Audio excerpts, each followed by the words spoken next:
આપ સાહેબે social media જોયું હશે. ગણેશ ભગવાનનો જે કેસ છે એના આપ તપાસ અધિકારી સાહેબ અને આપ જાણો છો કે જે કેસ બન્યો ત્યારથી અમારા સમસ્ત અનુસૂચિત જાતિ સમાજે એ કેસની અંદર નમૂનારૂપ કાર્યવાહી થાય અને પોલીસે નમૂનારૂપ કાર્યવાહી કરી છે.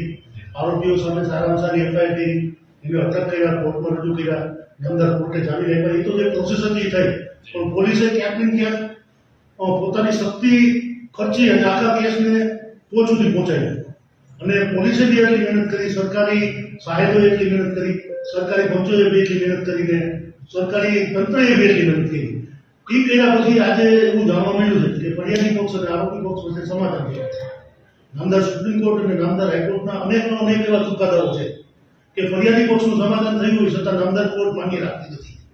એટલે આજે અમે સમસ્ત અનુસૂચિત જાતિ તરફથી આપ સાહેબને એક આવેદનપત્ર આપીએ છીએ અને અમે એક લાગણી વ્યક્ત કરીએ છીએ કે અમે જે આપ સાહેબને આપીએ છીએ એ નામદાર કોર્ટના નોલેજ સુધી પહોંચાડો. કેમ કે આપ સાહેબનું ચાર્જશીટ ખુલ્લું છે એવું અમે જાણીએ છીએ અને આપ ગમે ત્યારે પુરાણી ચાર્જશીટ રજૂ કરી શકો છો. આની અમે એક પેનડ્રાઈવ બનાવીને કાલે સર્ટિફાઈડ સાથે આપને પહોંચાડશું.